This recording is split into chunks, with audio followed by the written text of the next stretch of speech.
तो सबसे पहला कॉन्सेप्ट जिसको अब हम देखेंगे, this is called a constant. Constant C++ के अंदर ऐसे वेरिएबल्स होते हैं जिनकी वैल्यू को चेंज नहीं किया जा सकता। यानी वेरिएबल्स के बारे में हमने सीखा था कि variable is any such entity जो हमारे लिए किसी वैल्यू को स्टोर कराती है और कल को जाके हम उस वैल्यू को चेंज भी कर सकते हैं। पर कॉन्स्टेंट एक ऐसा वेरिएबल है जिसकी वैल्यू को कभी भी चेंज नहीं किया जा सकता। तो किसी भी वेरिएबल को कांस्टेंट बनाने के लिए हमें सिंपली अपने वेरिएबल को डिफाइन करना होता है और उसके सामने हम कॉन्स्ट कीवर्ड लगा सकते हैं to show to the compiler कि this is a constant that we are declaring. अब कॉन्स्टेंट्स को क्रिएट करने के लिए let's go to our file and हम अपने CPP कोड वाले फोल्डर के अंदर एक और नई फाइल बना सकते हैं। Let's call it code.cpp। अब code.cpp के अंदर हम सबसे पहले इंक्लूड करेंगे अपनी header file using namespace std int main and we have return 0। अब मैंने कोई भी अगर वेरिएबल बनाया, let's suppose I created a variable int number is equal to 25। अब इस वेरिएबल को कांस्टेंट बनाने के लिए मुझे सिंपली इसके सामने कॉन्स्ट कीवर्ड यूज करना है। अब हमें कैसे पता चलेगा कि एक कांस्टेंट है? लेट्स क्रिएट 2 वेरिएबल्स, एक हम कांस्टेंट बनाएंगे और एक को हम कांस्टेंट नहीं बनाएंगे। तो num2 के अंदर हम वैल्यू स्टोर कर देते हैं 25। कल को हम चाहें तो num2 की वैल्यू को अपडेट करके we can make it 35। But क्या सेम चीज़ हम num के लिए कर सकते हैं? सेम चीज़ num के लिए कर पाना पॉसिबल नहीं है। यहाँ पे हमारे पास एरर आ जाएगा। एंड एरर क्या है? Expression must be a modifiable L value. L value मतलब लेफ्ट साइड वाली जो वैल्यू है, यानी num मॉडिफाइबल वैल्यू नहीं है। मॉडिफाइबल मतलब जो चेंज हो सके, यानी एक नॉर्मल वेरिएबल नहीं है, ये हमने कांस्टेंट डिफाइन किया हुआ है। तो जब एक बार हमने एक कांस्टेंट को डिफाइन कर दिया तो बाद में उसकी वैल्यू को अपडेट करना पूरे प्रोग्राम के अंदर पॉसिबल नहीं होता। अब कांस्टेंट्स हम किन किन वैल्यूज को डिफाइन कर सकते हैं? जनरली अगर हमारा कोई नॉर्मल वेरिएबल होगा, कोई नंबर होगा, तो उसे हम एज अ कांस्टेंट डिफाइन नहीं कर रहे होंगे। बट लेट्स सपोज कल को C++ को यूज करके हम गेम डेवलपमेंट कर रहे हैं। तो जब भी हम गेम्स बनाते हैं तो वहां पर फिजिक्स के काफी सारे फॉर्मूलाज या फिजिक्स के काफी सारे लॉज यूज होते हैं। मतलब PUBG हो गया है, FIFA हो गया, इन गेम्स के अंदर काफी बार फिजिक्स के लॉज या कुछ इक्वेशंस यूज होते हैं। तो उनके अंदर जब मुझे अगर किसी कांस्टेंट को डिफाइन करना है, जैसे पाई हमारा एक मैथमेटिकल कांस्टेंट हो गया, तो उस कांस्टेंट को डिफाइन करने के लिए I can use the const keyword. तो मैं यहाँ लिख सकती हूँ const float pi is equal to 3.14 इस तरीके से, क्योंकि हमें पता है कि पूरे कोड में पाई की वैल्यू दोबारा कभी अपडेट नहीं होने वाली, because this is a universal constant. इसी तरीके से कल को अगर मुझे ग्रेविटेशनल एक्सेलरेशन डिफाइन करनी है फॉर एग्जाम्पल, तो यहाँ पर हम लिख सकते हैं float g is equal to 9.8। तो इस तरीके से हमने एक वैल्यू, एक कांस्टेंट वैल्यू है जिसे डिफाइन कर दिया। अब कॉन्स्टेंट्स के बारे में एक और स्पेशल चीज़ होती है। कॉन्स्टेंट्स को जब भी हम डिक्लेयर करते हैं यानी क्रिएट करते हैं, तो उसी के साथ में हमें उन्हें इनिशियलाइज भी करना होता है। इनिशियलाइज करने का मतलब है कॉन्स्टेंट्स को उनकी इनिशियल वैल्यू देना, स्टार्टिंग वैल्यू देना। जैसे अगर मैंने इस तरीके से कांस्टेंट को डिफाइन किया तो मैंने इक्वल टू करके उसे उसकी वैल्यू भी असाइन की। इस तरीके से कांस्टेंट को डिफाइन किया तो उसे सेकंड ये वैल्यू असाइन की। बट अगर हम सोचे कि मैं सिर्फ इस तरीके से अपने कांस्टेंट को डिक्लेयर कर दूं और बाद में उसे वैल्यू असाइन कर दूं, तो this is not allowed in C++। जब भी हम कांस्टेंट्स को क्रिएट करते हैं उसके साथ उनका इनिशियलाइजेशन कंपलसरी है। यानी अगर मैं यहाँ पर लिख दूं कॉन्स्ट फ्लोट पाई और मैं बाद में कोशिश करूं to assign pi a value of 3.14, this is not possible. It will give me an error कि कॉन्स्ट वेरिएबल जो पाई है इट रिक्वायर्स एन इनिशियलाइजर। इसे एक स्टार्टिंग वैल्यू की जरूरत है, उसके बिना हम एक कॉन्स्टेंट को डिक्लेयर नहीं कर सकते। तो ये तो हो गया हमारा कॉन्स्टेंट्स का कॉन्सेप्ट। कॉन्स्टेंट बिल्कुल नॉर्मल वेरिएबल की तरह होते हैं। जैसे नॉर्मल वेरिएबल को हम प्रिंट करवा सकते हैं, वैसे ही इन्हें भी हम प्रिंट करवा सकते हैं। उन्हें इक्वेशंस के अंदर यूज कर सकते हैं, वैसे इन्हें भी हम इक्वेशंस के अंदर यूज कर सकते हैं। पर कॉन्स्टेंट्स और मैक्रोज में डिफरेंस होता है। मैक्रोज को हमने ऑलरेडी देखा था। मैक्रोज क्या होते थे? मैक्रोज हमारे सिंबॉलिक कॉन्स्टेंट्स होते थे। सिंबॉलिक कॉन्स्टेंट्स कहने का मतलब है कि एक तो हम इन्हें ऐसे डिफाइन करते हैं हैश डिफाइन के साथ, और generally top of the program में हम इन्हें डिफाइन कर रहे होते हैं। तो लेट्स सपोज मैं अपने हैश डिफाइन पाई, या इसे कह देते हैं लेट्स सपोज मैंने कांस्टेंट डिफाइन किया x जिसकी वैल्यू है 25। इस तरीके से मैंने अपना एक मैक्रो डिफाइन कर लिया और यहीं पर मैंने एक कांस्टेंट डिफाइन कर दिया इंट y जिसकी वैल्यू है 35। अब इस मैक्रो एंड इस कांस्टेंट के बीच में क्या डिफरेंसेस हैं? सबसे पहला डिफरेंस तो ये है कि जब भी एक कांस्टेंट डिफाइन होता है वो वेरिएबल की तरह मेमोरी के अंदर जगह लेता है। यानी अगर दिस इज माय मेमोरी तो मेमोरी के अंदर कांस्टेंट क्या करेगा, यहाँ पर एक लोकेशन होगी, इस लोकेशन का नाम y रखा जाएगा और उसके अंदर वैल्यू 35 जाके स्टोर होगी। मेमोरी के अंदर एक्चुअल स्पेस ऑक्यूपाई हो रही होगी।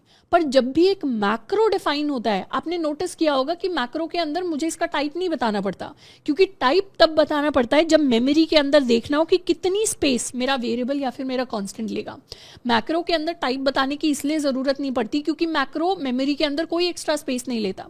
यानी यहाँ पर अगर मैं करूँ सी आउट एक्स, तो रन टाइम से पहले ही क्या होगा, इस x की वैल्यू यहीं के यहीं रिप्लेस हो जाएगी विद द वैल्यू 25।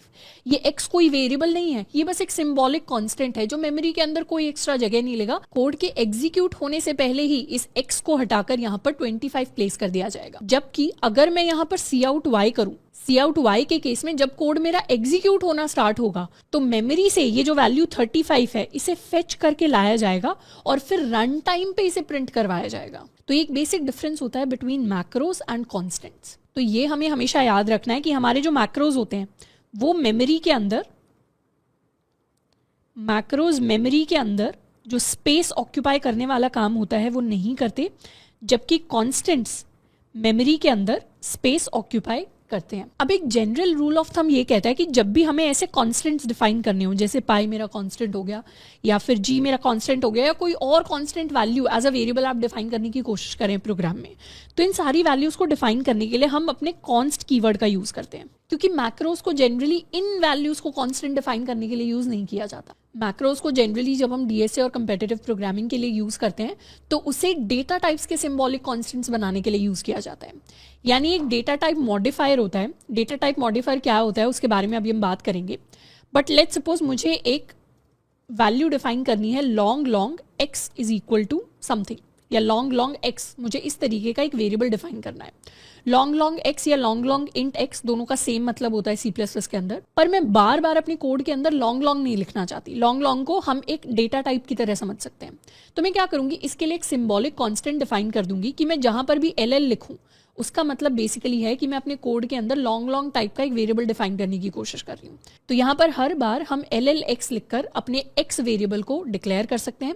एंड इसी तरीके से कल को मुझे कोई y वेरिएबल डिक्लेयर करना होगा या उसको मुझे डिफाइन करना होगा लाइक दिस, तो मैं इस तरीके से भी डेफिनेशन को लिख सकती हूँ। इस तरीके से बार बार हमें लॉन्ग लॉन्ग नहीं लिखना पड़ा। तो कई बार कंपेटिटिव प्रोग्रामिंग प्लेटफॉर्म्स पर हम जाएंगे जो हमें अभी नहीं जाना, पर हम बाद में जब जा रहे होंगे, या फिर डीएसए के सवाल कहीं पर हम सॉल्व करने जा रहे होंगे, तो कई बार जनरली लोगों के सॉल्यूशन के अंदर इस तरीके के सिंबल्स आप देख रहे होंगे। तो उसके लिए हमें क्या करना होता है, ऊपर ही जाकर देखना होता है कि कौन कौन से मैक्रोस हमारे कोड के अंदर डिफाइंड है ऑलरेडी। अब नेक्स्ट हम बात करने वाले एक और इंपॉर्टेंट कॉन्सेप्ट के बारे में, which is called type casting. अब type casting is the conversion of data from one type to another.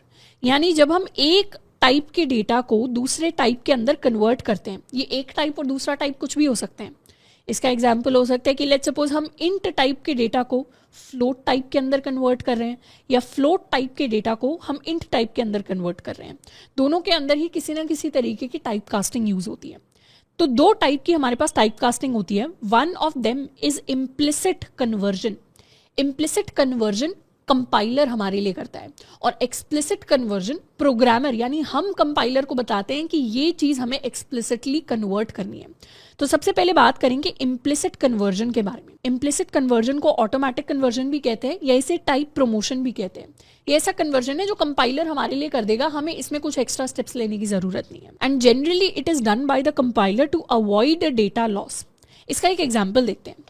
Let's suppose हम अपने कोड में प्रिंट करवाते हैं 10 डिवाइडेड बाई 3। अब हमें पता है 10 भी एक इंटीजर वैल्यू है, 3 भी एक इंटीजर वैल्यू है, तो इसका जो आउटपुट आएगा वो भी हमारे पास एक इंटीजर वैल्यू आएगा। इसे थोड़ी सी स्पेस दे देते हैं फॉर फॉर्मेटिंग पर्पसेस। तो इसका आउटपुट भी हमारे पास 3 आना चाहिए because it will be N integer output. And एक बार चाहें तो उसे हम टेस्ट भी कर सकते हैं।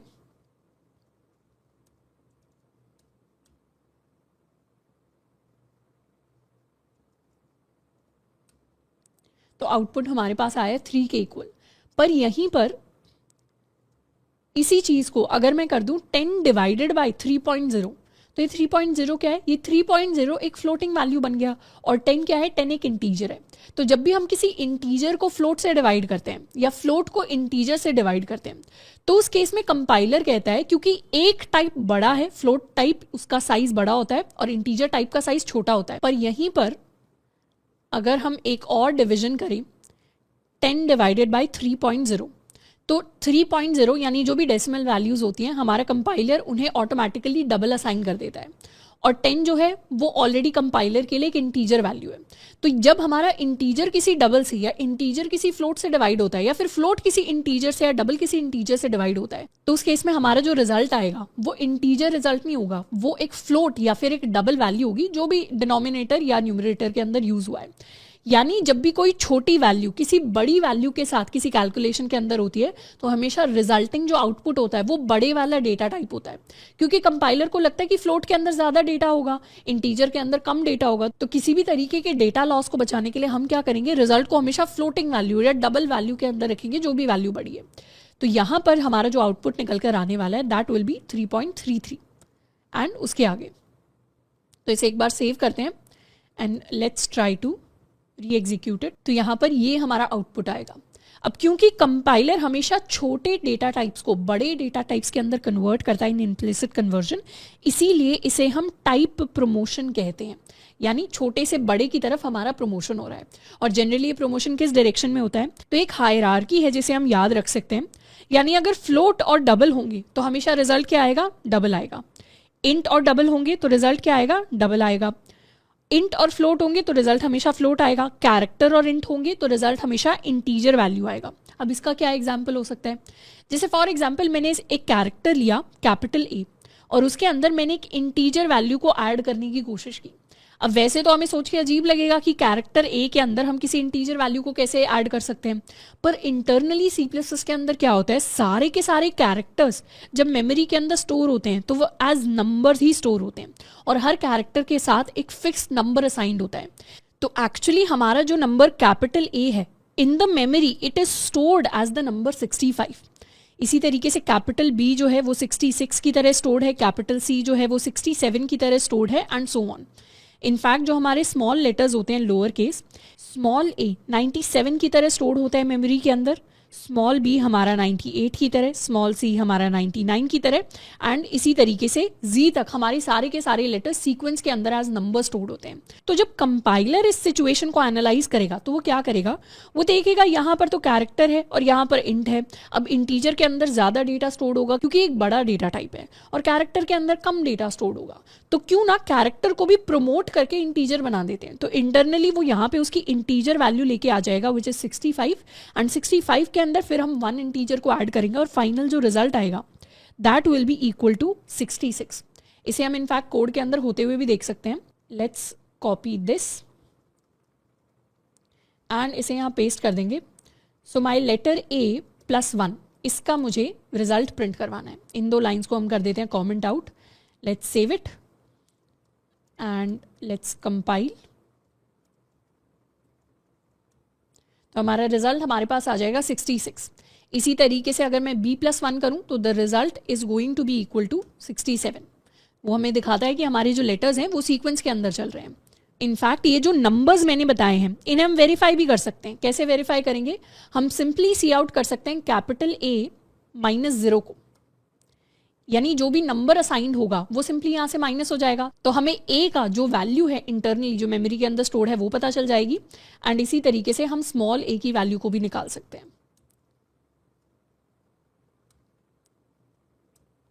तो हमारे पास आंसर में आएगा capital A is denoted by 65 and small A is represented by the number 97। तो इस तरीके से इम्प्लिसिट कन्वर्जन वर्क करता है। मैंने नहीं बोला, एज अ प्रोग्रामर मैंने कंपाइलर को नहीं बताया कि आउटपुट में इंटीजर आना चाहिए, कैरेक्टर आना चाहिए, फ्लोट आना चाहिए। कंपाइलर खुद से डिसीजन ले रहा है। So this is implicit conversion. ऐसे ही हमारे पास एक्सप्लिसिट कन्वर्जन होता है which is forced by the programmer, यानी मैं खुद बताऊंगी मुझे कौन सा रिजल्ट चाहिए। अब एक्सप्लिसिट कन्वर्जन के लिए हमें सिंपली क्या करना पड़ता है, let's remove these lines. For example मैं सी आउट करना चाहती हूँ अपना लेटर ए, पर मैं जो लेटर ए है इसे कैरेक्टर की तरह मुझे सी आउट नहीं करना, मुझे इसे इंटीजर की तरह दिखाना है। तो मैं इसके सामने पेरेंथेसिस लगा सकती हूँ इंट, इस तरीके से लिख के। तो जिस भी डेटा टाइप के अंदर हम एक्सप्लिसिट कन्वर्जन करना चाहते हैं वो डेटा टाइप हम लिख सकते हैं और फिर सिंपली क्या कर सकते हैं, उसी डेटा टाइप के अंदर हमारी जो वैल्यूज़ हैं वो प्रिंट होकर आ जाएंगी। तो इसे सेव करते हैं and let's try to recompile and executed. तो आंसर में हमारे पास आ जाएगा equal to 65।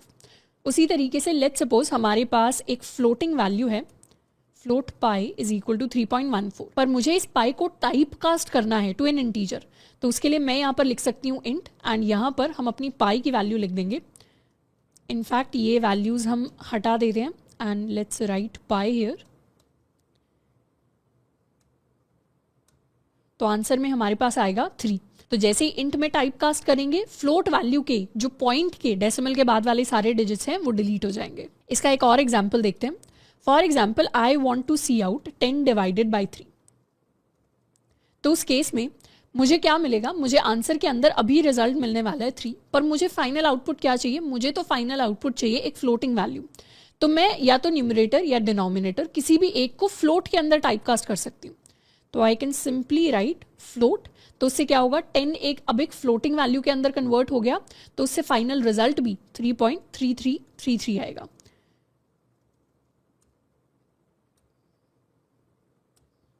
This is my final result. इसी के साथ में टाइप कास्टिंग हम कैरेक्टर्स के साथ भी कर सकते हैं। I can also see out, let's suppose capital A+1। हमें पता है कैपिटल A+1 क्या होगा, कैपिटल A होता है 65 +1 हो जाएगा 66। तो ये जो आंसर आएगा ये एक इंटीजर वैल्यू आएगी, पर मुझे इंटीजर वैल्यू नहीं चाहिए, मुझे इस आंसर को कन्वर्ट करना है टू अ कैरेक्टर वैल्यू। तो उस केस में आउटपुट क्या आना चाहिए। अब 66 का कैरेक्टर कन्वर्जन क्या होगा, 66 का कैरेक्टर कन्वर्जन होता है कैपिटल B। तो यहाँ पर इंटरनली A+B 66 के अंदर कन्वर्ट होगा, पर उसे मैंने एक्सप्लिसिटली लेटर B के अंदर कन्वर्ट कर दिया। इसे भी टाइप कास्टिंग ही बोला जाता है। तो यहाँ पे मेरे पास B प्रिंट होकर आ जाएगा। ऐसे ही अगर हम यहाँ पर 2 कर देते तो C प्रिंट होकर आता, 3 कर देते तो D प्रिंट होकर आता and so on. So this is how type casting works in C++। अब नेक्स्ट हम अपने 2 प्रैक्टिस क्वेश्चंस को सॉल्व करने वाले हैं। सबसे पहला सवाल हमें कह रहे हैं कि predict the output of C out करने की कोशिश कर रहे हैं हम इस चीज़ को। यहाँ पे क्या हो रहा है, यहाँ पे हम 3 को एक्सप्लिसिटली टाइप कास्ट कर रहे हैं टू अ बूलियन वैल्यू और उसके अंदर 2 को ऐड करने की कोशिश कर रहे हैं।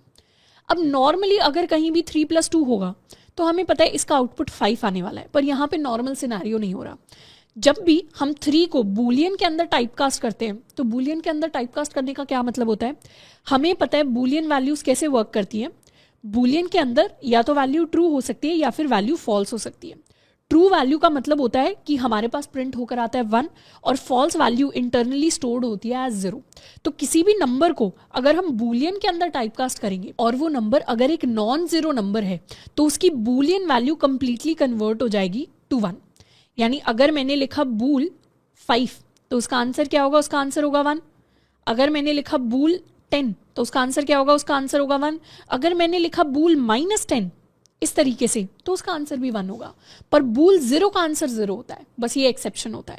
तो यहाँ पर बूल 3 की वैल्यू 1 हो जाएगी और उसके अंदर हम 2 को ऐड करेंगे तो फाइनल जो हमारे पास रिजल्ट निकल कर आएगा that will be equal to 3। तो यहाँ पे 5 आंसर नहीं होगा, यहाँ पे हमारा करेक्ट आंसर होगा इक्वल टू 3। इसे हम करके भी देख सकते हैं। Let's try to C out our value. हमें क्या करना है, हमें लिखना है बूल ऑफ 3 + 2। इस वैल्यू को हम प्रिंट करवा रहे होंगे तो इसे पेरेंथेसिस के अंदर एनक्लोज कर लेते हैं, end of line, and let's save it. तो यहाँ पर आंसर हमारे पास निकल कर आया 3 के इक्वल।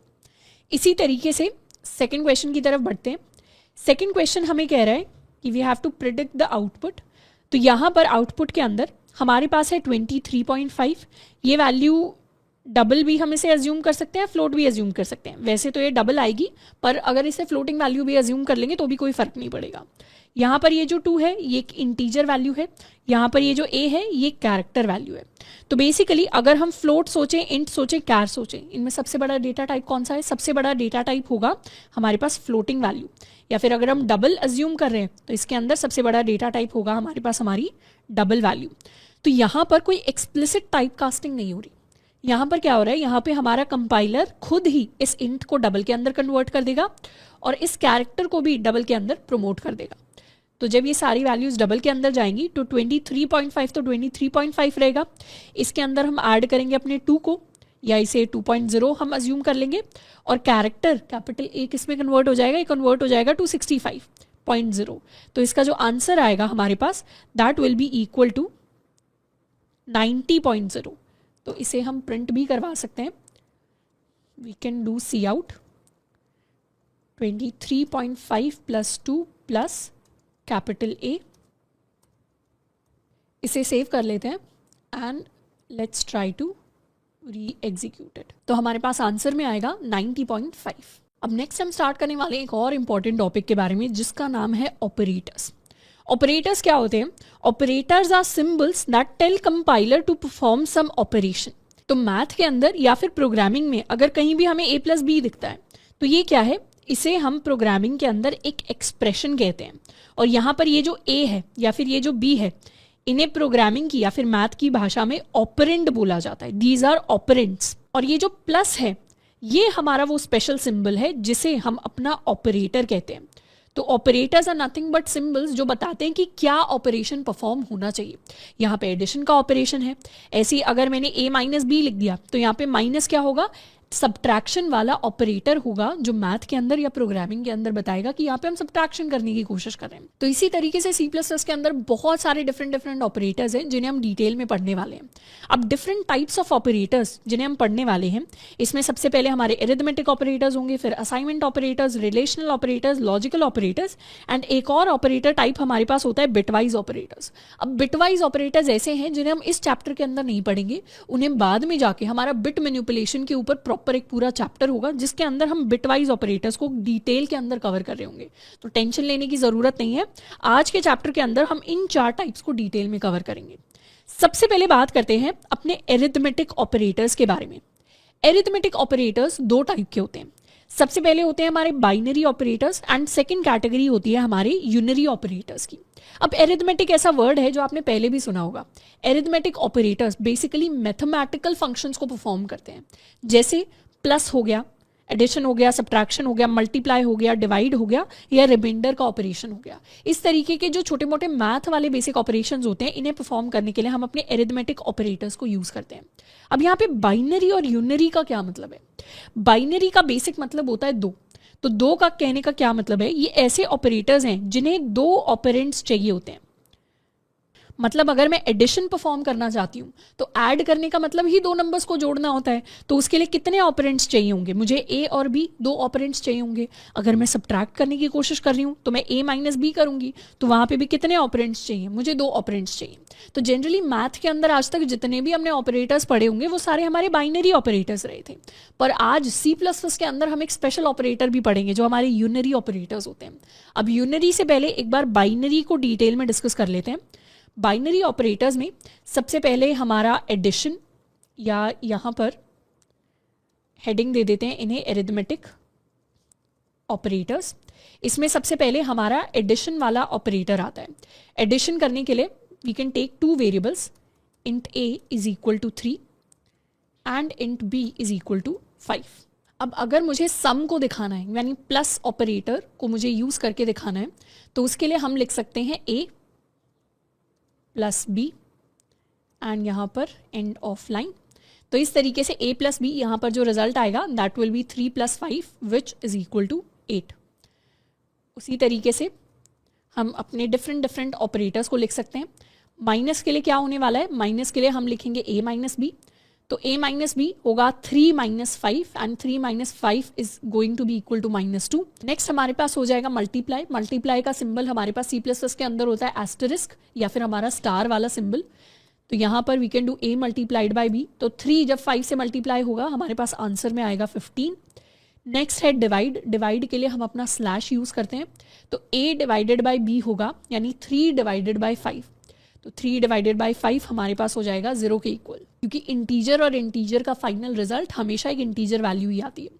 उसके बाद हमारे पास एक और स्पेशल ऑपरेटर होता है जो मैथ के अंदर नहीं होता पर C++ के अंदर होता है, which is the modulo operator. इसे हम मॉड्यूलो कहते हैं। This is my modulo operator, जिसका काम होता है रिमाइंडर को प्रिंट करवाना।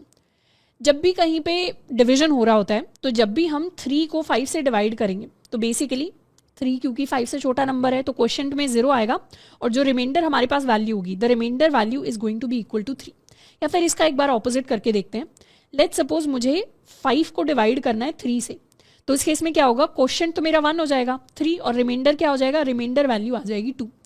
तो यहाँ पे अपने a एंड b को हम चाहें तो रिवर्स कर सकते हैं, b को 3 कर लेते हैं तो यहाँ पे आंसर में 2 होना चाहिए हमारे पास और इस बार मल्टीप्लिकेशन में 1 होना चाहिए और मॉड्यूलो क्या आएगा, मॉड्यूलो वैल्यू हमारे पास आएगी 2 के इक्वल। तो 5 + 3 8 होता है, 5 - 3 2 होता है, 5 × 3 15 होगा, 5 डिवाइडेड बाई 3 1 होगा, 5 मॉड्यूलो 3 यहाँ पर हमारे पास हो जाएगा 2 के इक्वल। इसे एक बार सेव कर लेते हैं and let's try to compile and compare our result. तो रिजल्ट क्या आया, रिजल्ट हमारे पास यही आया, प्लस के लिए 8 आया आंसर, माइनस के लिए 2 आया है, मल्टीप्लाई के लिए 15, डिवाइड के लिए 1 एंड मॉड्यूलो के लिए आंसर आया हमारे पास 2 के इक्वल। तो ये सारे के सारे हमारे बाइनरी ऑपरेटर्स हैं जिन्हें हम C++ के अंदर यूज करते हैं। अब second category of arithmetic operators होते हैं हमारे पास यूनरी ऑपरेटर्स। यूनरी ऑपरेटर्स हमें C++ के अंदर देख के थोड़े से नए लगेंगे और इनको देख के हमें मजा आएगा।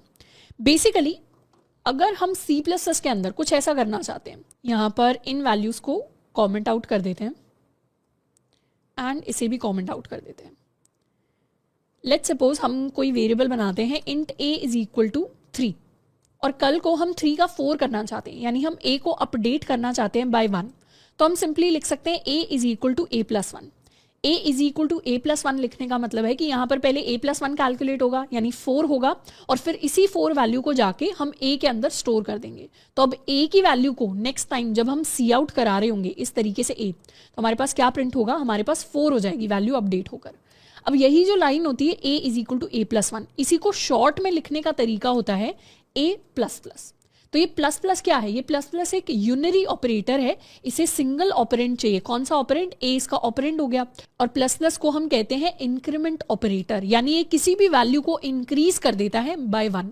और उसी तरीके से अगर मुझे -1 करना होगा, यानी अगर मैं लिखना चाहती हूँ a = a - 1, तो उसके लिए हम लिख सकते हैं a - is my decrement operator, जिसका काम होता है किसी भी वैल्यू को डिक्रीज करना बाय 1। तो हमारे पास 2 यूनरी ऑपरेटर्स होते हैं, एक इंक्रीमेंट के लिए यानी +1 के लिए और एक डिक्रीमेंट के लिए यानी -1 के लिए। तो यहाँ पर int a = 3 के लिए सबसे पहले करते हैं a++। तो यहाँ वैल्यू हो गई होगी 4, उसके बाद हम सी आउट करवाने वाले हैं a = एंड यहाँ पर प्रिंट करवा देंगे अपनी a की वैल्यू को। उसके बाद a को करेंगे माइनस, तो a की वैल्यू माइनस होके दोबारा हो जाएगी 3 के इक्वल एंड दोबारा से हम a की वैल्यू को प्रिंट करवा देंगे। Let's save it and run. तो हमारे पास a सबसे पहले प्लस होके हो जाएगा 4 के इक्वल एंड फिर माइनस होके हो जाएगा 3 के इक्वल। तो इस तरीके से हमारा डिक्रीमेंट एंड इंक्रीमेंट वर्क करता है। अब C++ के अंदर यूनरी ऑपरेटर्स के भी सब टाइप्स होते हैं, यानी प्लस को हम 2 तरीके से यूज कर सकते हैं। तो प्लस को एक तरीके से यूज करना होता है कि मैंने लिख दिया a++, और दूसरे तरीके से यूज करने का मतलब होता है मैंने लिख दिया ++a, यानी मेरा ये जो ऑपरेटर है ये मेरे वेरिएबल से पहले भी आ सकता है और वेरिएबल के बाद भी आ सकता है। जब ये वेरिएबल के बाद आता है तो इसे हम कहते हैं पोस्ट इंक्रीमेंट, और जब पहले आता है तो इसे हम कहते हैं प्री इंक्रीमेंट। प्री का मतलब इंग्लिश में होता है पहले और पोस्ट को हम यूज करते हैं बाद के लिए। तो इससे हमें नाम याद रह जाएगा, पोस्ट यानी बाद में और प्री यानी पहले। अब अगर नॉर्मली मैंने a++ या ++a लिखा तो दोनों के बीच में कोई डिफरेंस नहीं है, यानी यहाँ पर अगर मैं ++a लिखती और यहाँ पर अगर मैं -a लिखती विच इज प्री डिक्रीमेंट, तो दोनों का आउटपुट सेम ही आता। हम वेरीफाई भी कर सकते हैं। रन किया तो इस बार भी आउटपुट में क्या आया, पहले भी a = 4 3 था, इस बार भी a = 4 3 है। आउटपुट के अंदर कोई डिफरेंस नहीं आया। तो जब भी हम नॉर्मली ++ या माइनस करते हैं तो मेरे आउटपुट के अंदर पहले या बाद में लिखने से डिफरेंस नहीं आता, पर एक जगह डिफरेंस आता है। डिफरेंस तब आता है जब हम =, के साइन के साथ में ++ यूज कर रहे होते हैं। यानी अगर मैंने कोई नया वेरिएबल बना लिया b और मैंने लिख दिया b = a++ और मैंने लिखा b = ++a, अब यहाँ पर इन दोनों का अलग अलग मतलब है, इन दोनों लाइंस का सेम मतलब नहीं है, ना ही सेम आउटपुट आएगा, दोनों लाइंस का डिफरेंट आउटपुट आएगा। जैसे यहाँ पर if I right int b = ++a, यहाँ पर a एंड b की कैलकुलेशन थोड़ी सी डिफरेंट तरीके से होगी। यानी अगर मैंने लिख दिया b = ++a, तो इस बार आउटपुट के अंदर दोनों के लिए मेरे पास 4 प्रिंट होकर आएगा। इसे वेरीफाई कर लेते हैं। 4 प्रिंट होकर आया, पर यहीं पर अगर मैंने लिख दिया a प्लस प्लस तो इस बार 4 प्रिंट होकर नहीं आएगा b के लिए। b के लिए मेरे पास 3 ही प्रिंट होकर आएगा। a is equal to 4 and b is equal to 3। अब ये डिफरेंस क्यों आता है वैल्यूज में? एक्चुअली जो मेरा पोस्ट डिक्रीमेंट होता है a प्लस प्लस, इसका मतलब होता है कि वैल्यू जो पुरानी वैल्यू है उसको पहले यूज करो और फिर नई वाली वैल्यू को अपडेट करो।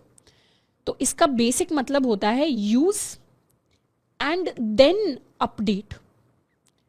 जबकि प्लस प्लस ए का यानी प्री का मतलब होता है अपडेट एंड देन यूज।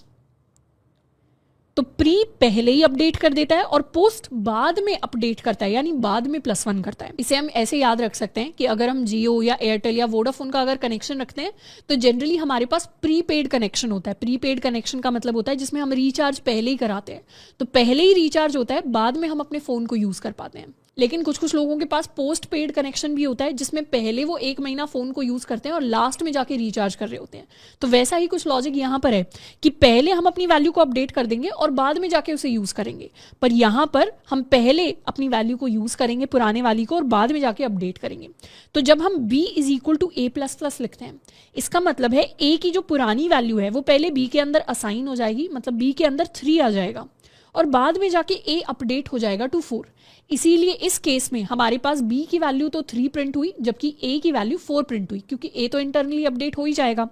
जबकि सेकंड वाले केस में प्लस प्लस a कहता है मैं तो पहले ही अपडेट करूंगा, तो वो पहले ही a की वैल्यू को 3 से इंक्रीज कर देता है टू 4 एंड फिर 4 वैल्यू इस b के अंदर जाके असाइन हो जाती है। तो उस केस में a एंड b दोनों की वैल्यू 4 हमारे पास आकर प्रिंट होती है। ये इंक्रीमेंट के लिए वर्क करता है, ऐसा ही सेम लॉजिक डिक्रीमेंट के लिए वर्क करता है। यानी अगर यहाँ पर मैंने लिख दिया a माइनस माइनस, तो उस केस में a की वैल्यू तो यहाँ पर 2 हो जाएगी बट b की वैल्यू हमारे पास 3 रहेगी। इसको भी सेव करके एक बार वेरीफाई कर लेते हैं। तो हमारे पास a की वैल्यू हो जाएगी 2 एंड b की वैल्यू हमारे पास हो जाएगी 3। जबकि अगर मैंने माइनस माइनस a किया होता तो यहाँ पर a की वैल्यू भी 2 होती एंड b की वैल्यू भी 2 होती। इसे आप रन करके अपने सिस्टम पे खुद वेरीफाई कर सकते हैं। अब नेक्स्ट टाइप ऑफ ऑपरेटर्स जिन्हें हम पढ़ने वाले हैं, इन्हें हम कहते हैं असाइनमेंट ऑपरेटर्स। असाइनमेंट ऑपरेटर्स या फिर इन्हें कंपाउंड असाइनमेंट ऑपरेटर्स भी बोला जाता है। ऑल्दो कंपाउंड असाइनमेंट ऑपरेटर्स जो नाम है वो बहुत कम लोग यूज़ करते हैं, जनरली इन्हें असाइनमेंट ऑपरेटर्स ही बोलते हैं। अब असाइनमेंट ऑपरेटर्स वैल्यू असाइन करने का काम करते हैं, यानी अगर मैंने कुछ लिखा left is equal to right, तो राइट की वैल्यू जब लेफ्ट के अंदर जाती है तो उसके लिए हम असाइनमेंट इस असाइनमेंट ऑपरेटर को यूज़ कर रहे होते हैं। तो जनरली मैथ के अंदर तो अगर मैंने लिख दिया a is equal to b, तो उसका मतलब ये भी हो सकता है कि a की वैल्यू b के बराबर है, पर C++ के अंदर उसका मतलब ये कभी नहीं होता। C++ के अंदर a is equal to b का मतलब हमेशा ये होता है कि राइट साइड में जो भी वैल्यू है वो लेफ्ट साइड वाले वेरिएबल के अंदर जाकर स्टोर हो जाएगी। तो इक्वल टू वाला असाइनमेंट ऑपरेटर तो हमने बहुत बार देखा हुआ है। सिंपली अगर मैंने लिख दिया int a is equal to 5, तो उसका मतलब है ये जो 5 वैल्यू है ये इस वेरिएबल a के अंदर जाके असाइन हो जाती है। पर ऐसे ही हमारे पास और भी असाइनमेंट ऑपरेटर्स होते हैं, जैसे प्लस इक्वल टू। अब प्लस इक्वल टू हम कहाँ पर यूज़ करते हैं? फॉर एग्जाम्पल मैंने लिखा a is equal to a plus 5, इसी चीज़ को शॉर्ट में लिखने का तरीका होगा a प्लस इक्वल टू 5। यानी जब हमारे लेफ्ट साइड में और राइट साइड में एक वेरिएबल सेम हो तो हम उस वेरिएबल को एक ही बार लिखते हैं, और यहाँ पर हम यूज़ कर सकते हैं plus equal to and then our external second value. उसी तरीके से अगर मुझे लिखना है a is equal to a minus 5, तो इसी का शॉर्ट फॉर्म होगा a minus equal to 5। a is equal to a multiplied by 5, तो इसी का शॉर्ट फॉर्म होगा a multiply equal to 5 and so on. तो इस सारे अरिथमेटिक ऑपरेटर्स के लिए हम परफॉर्म कर सकते हैं। Let's try to take some values. a को हम ले लेंगे एज 10, b को हम ले सकते हैं एज 5। अब लेट्स सपोज यहाँ पर अगर हम करते हैं a plus equal to b, या अभी b को हटा देते हैं and let's just take 5 for example. तो यहाँ पर a is equal to a plus 5 को हम परफॉर्म करने की कोशिश कर रहे हैं, जिसका फाइनल जो रिजल्ट आएगा that will be equal to 15। तो हम सी आउट भी करवा सकते हैं अपने a को। उसके बाद we can do a minus equal to 5। तो उस केस में दोबारा से हम a is equal to a minus 5 वाला कैलकुलेशन परफॉर्म करेंगे and this is going to be equal to 5। तो दोबारा जब सी आउट कराएंगे a को, the result is going to be equal to 5, और यहाँ पर हमारे पास रिजल्ट में 15 आएगा। We can have a multiply equal to 5, जिसमें अगर हम सी आउट करवाएंगे अपने ए को तो इस बार हमारे पास रिजल्ट में वैल्यू आने वाली है 10 multiplied by 5 which is equal to 50 and a divide equal to 5 इसका आंसर, इनफैक्ट इसे कॉपी पेस्ट कर लेते हैं। जब हम 10 को 5 से डिवाइड करेंगे तो the answer is going to be equal to 2। तो पहले हमारे पास 15 प्रिंट होगा, फिर 5 प्रिंट होगा, फिर 50 प्रिंट होगा, फिर 2 प्रिंट होगा। ऑल्सो एक और चीज़, अगर टर्मिनल से हम बार बार कंपाइल एंड रन कर रहे हैं तो we can simply use this command, यानी पहले हमारी कंपाइल वाली कमांड है और उसी में एंड करके हम अपनी एग्जीक्यूशन वाली कमांड, इन दोनों को सेम ही लाइन के अंदर लिख सकते हैं ताकि एक सिंगल लाइन से हम कंपाइल एंड रन दोनों स्टेप्स को परफॉर्म कर सकें। लेट अस एंटर और हमारा रिजल्ट है 15, 10, 50 एंड 10। ओके, लास्ट में ये 10 इसलिए आकर प्रिंट हुआ है क्योंकि यहाँ पर a की वैल्यू ऑलरेडी 50 हो गई है और जब हम 50 को 5 से डिवाइड कर रहे हैं this value is going to be equal to 10। तो a यहाँ पे 10 नहीं है, a यहाँ पे 50 है जो 10 से डिवाइड हो रहा है। तो आई होप कि हमारे असाइनमेंट ऑपरेटर्स किस तरीके से वर्क करते हैं लॉजिकली वो हमें यहाँ पर समझ में आया होगा। अब नेक्स्ट टाइप ऑफ ऑपरेटर्स जिन्हें हम पढ़ने वाले हैं ये हैं हमारे रिलेशनल ऑपरेटर्स। रिलेशनल ऑपरेटर्स बहुत सारे होते हैं और ये दो वैल्यूज के बीच का रिलेशन बनाते हैं। यानी अगर मेरे पास दो नंबर्स हैं a एंड b और मुझे चेक करना है इज a ग्रेटर देन 5, तो ये जो ग्रेटर देन वाला सिंबल होगा ये मेरा ग्रेटर देन वाला रिलेशनल ऑपरेटर बन जाएगा। इसी तरीके से हमारे पास ग्रेटर देन इक्वल टू होता है, हमारे पास लेस देन होता है, लेस देन इक्वल टू होता है और साथ में दो और स्पेशल सिंबल्स होते हैं डबल इक्वल टू। अब जैसे मैथ के अंदर अगर मुझे चेक करना होता है क्या a is equal to b है तो उसके लिए हम सिंपली ये लिख देते हैं, पर C++ के अंदर ये तो एक असाइनमेंट ऑपरेटर होता है। C++ के अंदर अगर मुझे चेक करना है क्या दो वैल्यूज इक्वल है तो उसके लिए हम लिखते हैं a double equal to b। तो इससे हम चेक कर सकते हैं क्या मेरी a वैल्यू b वैल्यू के इक्वल है। वैसे ही हम नॉट इक्वल टू भी चेक कर सकते हैं, यानी मैथ के अंदर जो a is not equal to b इस तरीके से जो हम चेक करते हैं उसी का C++ वर्जन है एक्सक्लेमेशन इक्वल टू बी। तो C++ के अंदर जब भी हम एक्सक्लेमेशन देखें तो इस सिंबल का मतलब होता है नॉट सिंबल। तो नॉट इक्वल टू यहाँ पर हम इस तरीके से चेक करते हैं। अब एक एक को करके देखते हैं। Let's have two numbers, int a is equal to 3 and int b is equal to 5। अब जब भी हम रिलेशन चेक करते हैं हमारा जो फाइनल आउटपुट आता है that is either a true value और अ फॉल्स वैल्यू। तो अगर मैंने सी आउट किया a ग्रेटर देन b तो उस केस में हमारे पास क्या प्रिंट होकर आएगा, क्योंकि a ग्रेटर देन b नहीं है यानी 3 5 से बड़ा नहीं होता तो फाइनल जो आउटपुट हमारे पास आएगा that should be a false value. और फॉल्स के लिए क्या प्रिंट होता है C++ के अंदर, फॉल्स के लिए हमारे पास 0 वैल्यू प्रिंट होकर आती है। तो इसे हम वेरीफाई भी कर सकते हैं। तो यहाँ पे हमारे पास प्रिंट होकर आएगा 0, जबकि इसी का अगर हम रिवर्स कर दें यानी a क्या लेस देन b है तो यस 3 इज लेस देन 5, तो उस केस में हमारे पास ट्रू प्रिंट होकर आना चाहिए और ट्रू का वर्जन क्या होगा, ट्रू के लिए हमारे पास 1 वैल्यू प्रिंट होकर आएगी। तो यहाँ पे हम 1 को प्रिंट करवा सकते हैं तो हमारे पास 0 1 प्रिंट होकर आ जाएगा। उसी तरीके से हम greater than equal to b भी यूज़ कर सकते हैं। जैसे अगर मैं दोनों को इक्वल कर दूँ तो ग्रेटर देन इक्वल टू या लेस देन इक्वल टू दोनों ही केसेस में हमारे पास ट्रू वैल्यू प्रिंट होकर आएगी विच इज़ इक्वल टू 1। इसे सेव कर लेते हैं एंड लेट्स रन इट। तो आउटपुट हमारे पास आया 1 एंड 1। अब डबल इक्वल टू को चेक करते हैं। डबल इक्वल टू के लिए मुझे सिंपली करना पड़ेगा क्या a इक्वल टू b है, obviously a is equal to b तो उस केस में ट्रू प्रिंट होकर आएगा, पर यहीं पर इसका ऑपोजिट होगा नॉट इक्वल टू। बेसिकली जब भी हम इस तरीके का कुछ एक्सप्रेशन देखें उसको एक स्टेटमेंट की तरह पढ़ना है कि स्टेटमेंट मुझे कहने की कोशिश करिए कि a b के इक्वल नहीं है। तो क्या ये सच बात है या ये झूठ बात है? ऑब्वियसली ये झूठ बात है क्योंकि a और b तो दोनों इक्वल है। तो मतलब ये स्टेटमेंट क्या हो गई, ये स्टेटमेंट फॉल्स स्टेटमेंट हो गई जिसका आउटपुट हमारे पास 0 आएगा। इसको सेव कर लेते हैं and let's try to run it again. तो हमारे पास फर्स्ट स्टेटमेंट इज ट्रू तो 1 प्रिंट होकर आया, सेकंड स्टेटमेंट इज फॉल्स तो 0 प्रिंट होकर आया। वहीं पर अगर 3 को मैं वापस से 5 बना दूं तो इस बार क्या a इक्वल टू b है, नहीं है, तो उस केस में हमारे पास फॉल्स आ जाएगा। फॉल्स मतलब 0। और क्या a not equal to b है, yes a not equal to b, ये स्टेटमेंट बिल्कुल सच है। तो सच है तो ट्रू प्रिंट होना चाहिए यानी यहाँ पर 1 हमारे पास आ जाएगा। तो इसे जब दोबारा रन करेंगे तो आउटपुट में इस बार आउटपुट हमारा रिवर्स हो जाएगा यानी 0 एंड 1 हमारे पास प्रिंट होकर आएंगे। अब वैसे तो रिलेशनल ऑपरेटर्स का जो खास यूज़ है वो हमें इस तरीके से सी आउट स्टेटमेंट के अंदर समझ नहीं आएगा, वो हमें एक्चुअलिटी में समझ में आएगा अपने नेक्स्ट चैप्टर के अंदर जब हम कंडीशनल स्टेटमेंट्स को सीख रहे होंगे। कंडीशनल स्टेटमेंट्स के अंदर relational operators and logical operators bar bar use होते हैं। तो अभी अगर हमें रिलेशनल या लॉजिकल ऑपरेटर्स थोड़े से टफ लगें तो उसमें टेंशन लेने की कोई बात नहीं है, क्योंकि नेक्स्ट चैप्टर के अंदर उन्हें हम इतनी बार लिख लेंगे कि हमें वो एक तरीके से इम्प्रिंट हो जाएंगे ब्रेन के अंदर, क्योंकि बहुत ही ईजी चीज़ है जब हम ऑपरेटर्स को सीखते हैं। तो अब नेक्स्ट हम बात करने वाले हैं अपने लॉजिकल ऑपरेटर्स के बारे में। लॉजिकल ऑपरेटर्स में हमारे 3 लॉजिकल ऑपरेटर होते हैं। एक होता है एंड ऑपरेटर, एक होता है और ऑपरेटर और एक होता है नॉट ऑपरेटर। ये जो दोनों ऑपरेटर्स हैं these are binary operators and ये जो थर्ड वाला है this is a unary operator. तो सबसे पहले अपने बाइनरी ऑपरेटर्स पे फोकस करते हैं। एंड को हम रिप्रेजेंट करते हैं विद डबल एम्परसेंट और को हम रिप्रेजेंट करते हैं विद डबल पाइप। यानी हमारे कीबोर्ड के ऊपर जो सिंगल लाइन स्ट्रेट लाइन वाला सिंबल होता है उसे हमें 2 बार लिखना होता है और लिखने के लिए। सबसे पहले एंड की बात करते हैं। बेसिकली एंड का काम होता है 2 एक्सप्रेशंस को कंबाइन करना। यानी लेट्स सपोज हमारे पास 2 नंबर्स हैं a is equal to 5 and b is equal to 3। मैंने अगर एक जगह लिख दिया a ग्रेटर देन b है और दूसरी जगह अगर मैंने लिख दिया a is less than b, तो ये 2 एक्सप्रेशंस हो गए मेरे पास।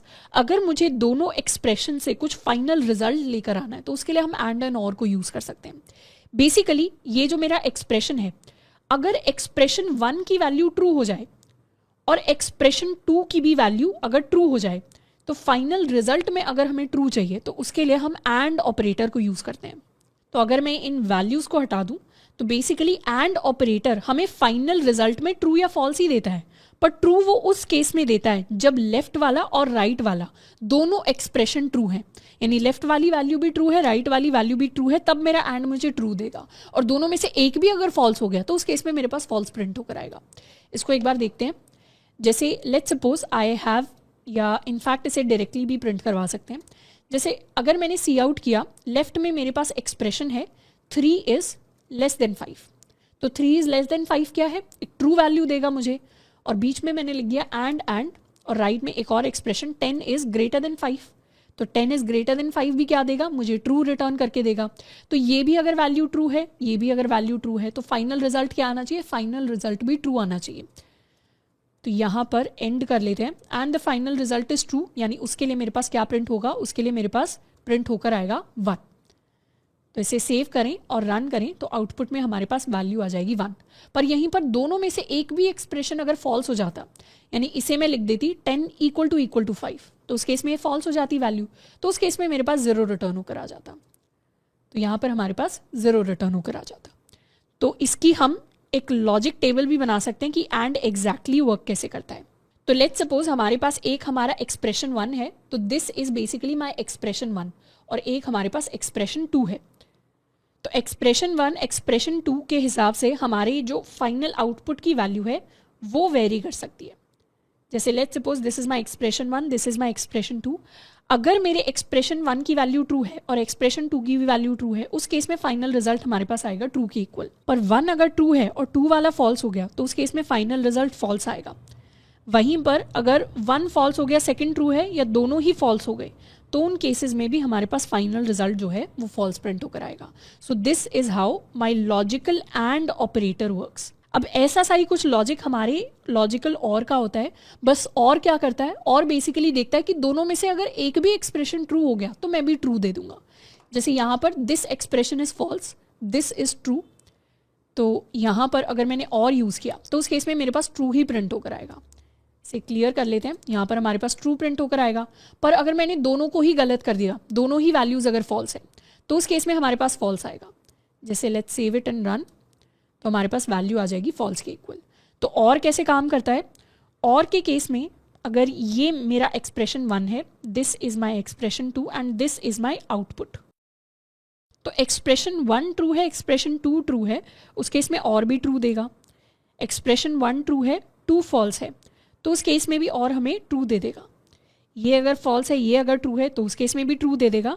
बस जिस केस में दोनों की दोनों वैल्यूज फॉल्स हैं, उस केस में फाइनल रिजल्ट हमारे पास फॉल्स प्रिंट होकर आता है।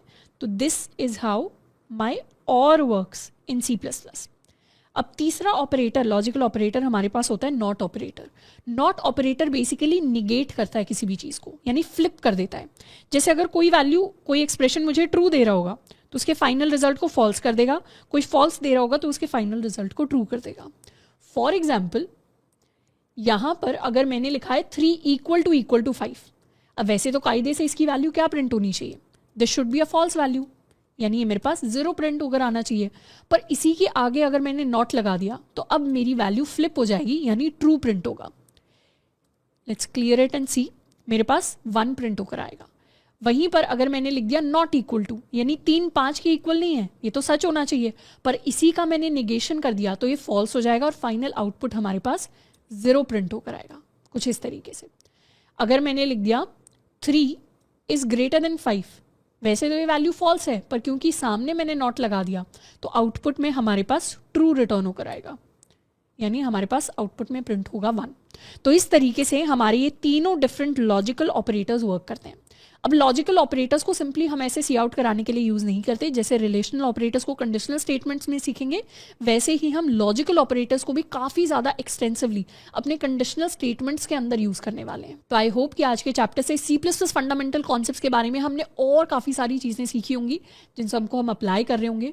पॉजिटिवली जाकर अपने असाइनमेंट क्वेश्चंस को टाइमली हमें सॉल्व करना है, कंसिस्टेंसी को मेंटेन करना है, और मिलते हैं आप सभी लोगों से नेक्स्ट चैप्टर के अंदर।